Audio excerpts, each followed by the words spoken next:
ছিল, যত রকমের মজা ছিল, যত রকমের টেস্ট ছিল, একটা মাছের ভিতর দিয়ে আমার আল্লাহ সবাইকে খাইয়ে দেবে। ধরে বলো।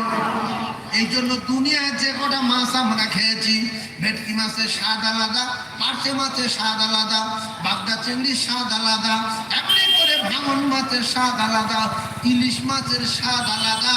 কারোর পাতে যদি ইলিশ মাছের দেখা দেয়, খাবে আর বলবে, এই বাড়িওয়ালা বলছে সিলভার কাপটা 65 টাকা করলে মাছটা বেশ ভালো, আর যে খাচ্ছে সিলভার কাপ ইলিশ মাছ বলছে না, সিলভার বলছে বললি হবে, কাঁটা কাঁটায় বটন থেকে পাওয়া যাচ্ছে, স্বাদ থেকে পাওয়া যাচ্ছে, এটা ইলিশ। তাহলে আমরা দুনিয়ায় 2-4টে মাছের স্বাদ বুঝি। আল্লাহ বলেন কোটি কোটি মাছ, মাছ ব্যাপারীরাও জানে না, যারা জেলে তারাও জানে না, যারা জেলে জীবন ভর জাল পায়, মাঝে মাঝে এমন এমন মাছ পায়, ওরা নিজেরা দেখে অবাক হয়ে যায় যে এ কি মাছ। হয় না, হয় না, মইনুদ্দিন ভাই বলছে হ্যাঁ এ কি। আর যারা ডাক্তারি করে, মাঝে মাঝে এমন এমন রুগী যায়, ডাক্তার বলে তো কোনো বই পুস্তকে পড়েনি, আমেরিকায় 60 বছর ছিল কোনো ডাক্তার এইরকম রোগী কোনো বইতে এইরকম রোগের কথা পাইনি।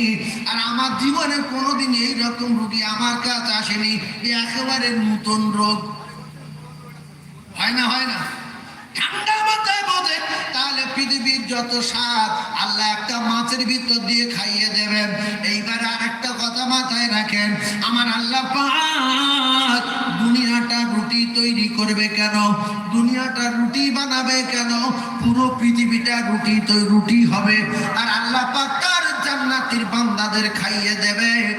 আপেল গাছ, আঙ্গুর গাছ, লেবু গাছ, কলা গাছ, সবেদা গাছ, নাশপাতি গাছ, জাম গাছ, তেঁতুল গাছ, যত রকমের গাছ আছে সব এই মাটির জমিনে আছে। আপনারা জ্ঞানী মানুষ বোঝার চেষ্টা করুন, এই জমিন থেকে ওই গাছগুলো এমনি করে পৃথিবীর জমিনে যেখানে যত ফসল সব কি এই জমিনে বসানো আছে। আর এই জমিনের রস, এই এখান থেকে আপেল গাছ আপেলের স্বাদ টেনে তুলছে, এখান থেকে নারকেল গাছ নারকেলের স্বাদ টেনে তুলছে, এখান থেকে লেবু গাছ ওই মাটির তলার থেকে লেবুর স্বাদ টেনে তুলছে।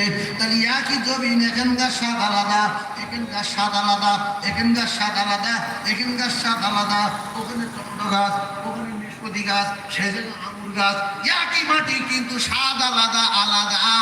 আমার আল্লাহ বলে পুরো পৃথিবীর জমিনে যত জায়গার যত স্বাদ আছে, আমি আল্লাহ জমিন রুটি বানিয়ে সব স্বাদ ওর ভিতরে ঢুকিয়ে আমি জান্নাতীদের খাইয়া দিয়ে বলবো, ভাবিয়া জিয়ানা ইরাব্বিকুমা তুকাদ্দিবান, বলো তোমরা কোন নিয়ামতের অস্বীকার করবে।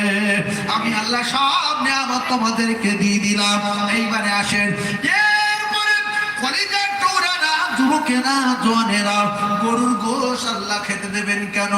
আপনারা যারা ওয়াজ শুনছেন মাথায় রাখেন, পৃথিবীর জমিনে যত রকমের প্রাণী আছেন, এখন আপনারা বলেন, আমরা হালাল বলে জানি ছাগল, ভেড়া, গরু, মহিষ, হরিণ, এইরকম 2-4টে আমরা হালাল প্রাণী জানি। কিন্তু আল্লাহর কসম কোটি কোটি কোটি কোটি প্রাণী আছে, সেগুলো খাওয়া যায়, সেগুলো হালাল। নীলগাইয়ের গোশ আমরা কেউ খাইনি, হাদিসে শুনেছি, দেখেছি, আলেম ওলামার কাছে শুনেছি। এজন্য নীলগাই বলি, হরিণ বলি, আর বড় বড় প্রাণী বলি। পৃথিবীর জমিনে, জঙ্গলে, সারা দুনিয়ার পাহাড়ে পর্বতে কোটি কোটি প্রাণী রয়েছে, আমরা জানি না, চোখে দেখিনি, তাদের গোশ আমরা খাইনি। এজন্য আমার আল্লাহ সব প্রাণীর স্বাদ গুলো নিয়ে গরুর গোশতের ভিতর ঢুকিয়ে দিয়ে আমার আল্লাহ পাক পৃথিবীর জমিন রুটি তৈরি করে, গরুর গোশ আর রুটি আল্লাহ নাস্তা করতে দেবে। জোরে বলুন, আরো জোরে বলুন সুবহানাল্লাহ। এই নিয়ামতগুলো আমাদের জন্য অপেক্ষা করছে। এইটা শুধু রমজান মাস বলে এই ধরনের রস করছি, আর রমজান যদি না হতো কি হতো না হতো সে আল্লাহ জানে।